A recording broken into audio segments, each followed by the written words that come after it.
Hello বন্ধুরা, কেমন আছো সবাই? আমার চ্যানেলে তোমাদের সকলকে স্বাগত।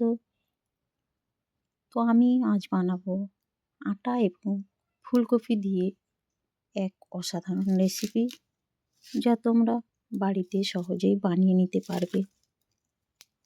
তো চলো, আমি সেই রেসিপিটাই তোমাদের সঙ্গে শেয়ার করে দেখাচ্ছি। এখানে আমি প্রায় 200 গ্রাম মতো আটা নিয়েছি। তোমরা চাইলে ময়দাও নিতে পারো। তো এরপর আমি আটার সঙ্গে দিয়ে দিয়েছি স্বাদ মতো লবণ এবং অল্প পরিমাণ চিনি দিয়েছি এবং কিছুটা পরিমাণ সাদা তেল দিয়েছি। প্রায় 1 টেবিল চামচ সাদা তেল দিয়ে আমি চিনি, লবণ এবং তেল, আটা একসঙ্গে মেখে ভালোভাবে একটি ডো তৈরি করব। ময়ামটা অবশ্যই দিতে হবে, দিলে এই রেসিপিটা খেতে খুব খাস্তা হবে। তো এইভাবে সমস্ত উপকরণগুলি হাত দিয়ে ডলে একসঙ্গে মাখিয়ে নেব। দেখতেই পাচ্ছ খুব সুন্দরভাবে আমার মাখানো হয়ে গেছে। এরপর ডো তৈরি করার জন্য জল মেশাচ্ছি আমি। তো এখানে নর্মাল জলই ব্যবহার করা যাবে, কোনো রকম উষ্ণ জল দেওয়ার কোনোই প্রয়োজন নেই। অল্প অল্প করে জল দিয়ে ডোটা রেডি করতে হবে। এইভাবে আমার ডোটা রেডি হয়ে গেছে। এখান থেকে আমি ছোট ছোট করে লেচি কেটে নেব।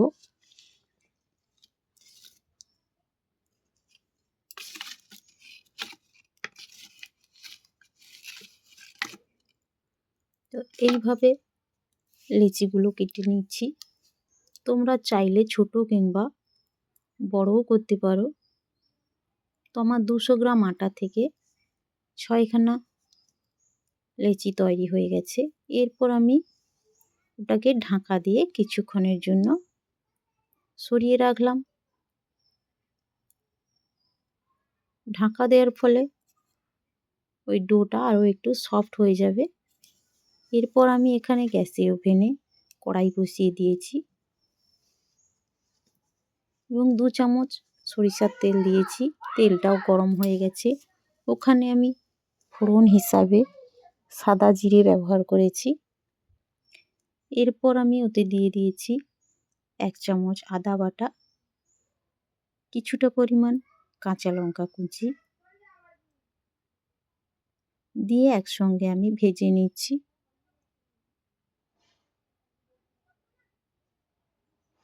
যেহেতু আমি এই রেসিপিটা নিরামিষ বানাবো আজকে, তার জন্য এখানে আমি পেঁয়াজ ব্যবহার করছি না।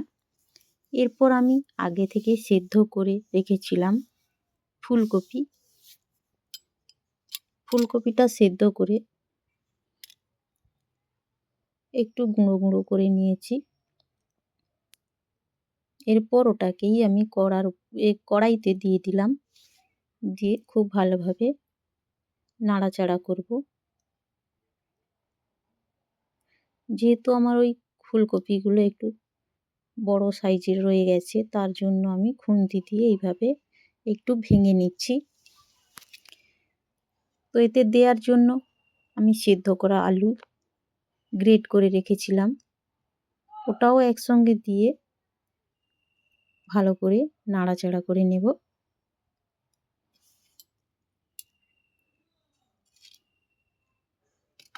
এরপর আমি ওতে দেওয়ার জন্য এখানে সাজিয়ে নিয়েছি লবণ, চিনি এবং হলুদ গুঁড়ো একসঙ্গে দিয়ে দিয়েছি।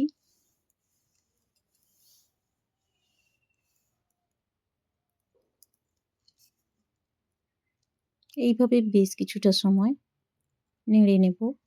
এই সময় গ্যাসের ওভেনটা একটু লো ফ্লেমে রাখবো। ধীরে ধীরে এই পুরটা রেডি করব। তো এরপর দিয়ে দিয়েছি 1/2 চামচ লঙ্কার গুঁড়ো। তোমরা যদি বেশি ঝাল খেতে চাও তো ঝালের পরিমাণটা একটু বাড়িয়ে নিও। এবং এতে দিয়ে দিয়েছি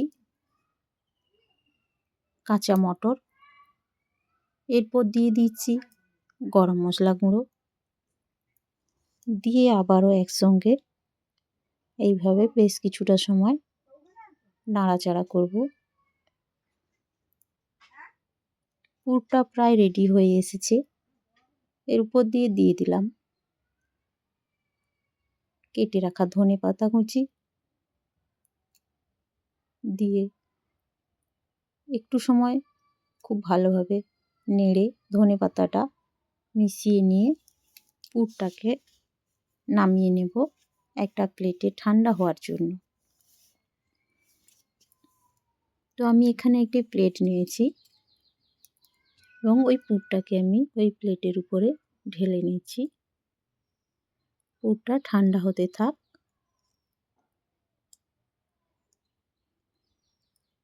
এরপরে আমি ওই মাখিয়ে রাখা আটার লেচিগুলোকে নিয়ে নিচ্ছি। এইভাবে হাতের সাহায্যে একটু ভালো করে গোল করে নিলাম এবং একটা টুপির শেপ দিয়ে দিলাম। এর ভেতরে আমি ওই পুর ভরে নেব। তো আমি এখানে চামচের সাহায্যে পুরটাকে ভরে দিচ্ছি। 2 চামচ পুর এর ভেতরে ভরে নিলাম। তো পুরটা যত বেশি হবে ততই রেসিপিটা খেতে ভালো লাগবে। তো এইভাবে ধীরে ধীরে করে চাপ দিয়ে বল আকারে তৈরি করে নিচ্ছি।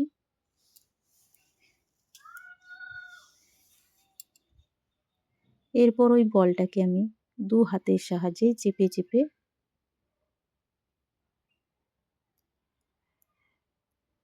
তৈরি করে নিচ্ছি একটা গোল এবং চ্যাপ্টা করে একটা রেসিপি। কচুরির শেপ দিয়ে দিচ্ছি। তো আবারও এইভাবে আমি এক লেচি নিয়ে টুপির মতো খোল তৈরি করে আবারও দিয়ে দিচ্ছি 2 চামচ পুর এবং ওই পুরটাকে খুব সুন্দরভাবে ভেতরে ঢুকিয়ে হাতের সাহায্যে ওটাকে বল আকারে তৈরি করে আবারও হাত দিয়ে চেপে ওই লেচিটাকে কচুরির শেপ দিয়ে দিচ্ছি।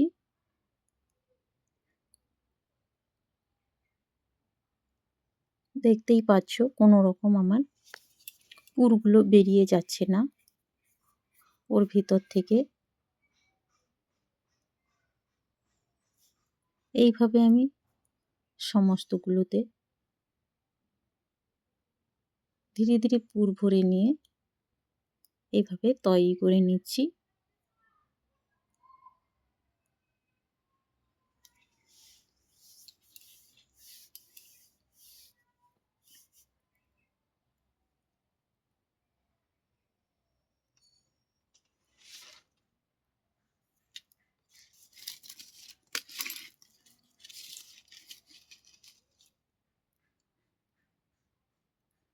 এইভাবে আমার 6খানা লেচির মধ্যে পুর ভরা রেডি হয়ে গেছে। দেখতেই পাচ্ছ কোনোটা থেকেই আমার পুর বেরিয়ে যায়নি। তো এরপর আমি গ্যাসের ওভেনে কড়াই বসিয়ে দিয়েছি এবং ওতে দিয়ে দিয়েছি পরিমাণ মতো সাদা তেল। তেলটাও গরম হয়ে গেছে খুব ভালোভাবে। তো ওর উপরে আমি পুর ভরা আটার রেসিপিটা দিয়ে দিয়েছি। দেখতেই পাচ্ছ খুব সুন্দরভাবে ভাজা হচ্ছে। তো গ্যাসটাকে লো ফ্লেমে রাখতে হবে, ধীরে ধীরে ভাজা হবে, তাড়াহুড়ো করার কোনোই প্রয়োজন নেই। এবার গ্যাসের ওভেনটা যদি বাড়িয়ে রাখা যায় তাহলে বাইরের অংশটা তাড়াতাড়ি লাল হয়ে যাবে কিন্তু ভেতরের দিকটা কাঁচাই থেকে যাবে। অতএব ধীরে ধীরে এইভাবে উল্টে পাল্টে ভেজে নেব। দেখতেই পাচ্ছ খুব সুন্দরভাবে ভাজা হয়ে গেছে। তো আমি একটি থালার উপরে নামিয়ে রাখলাম। তো আবারও এইভাবে একটি দিয়ে দিয়েছি, খুব সুন্দরভাবে ফুলে উঠছে। তেলটাকে উপর দিয়ে ছিটিয়ে দিচ্ছি।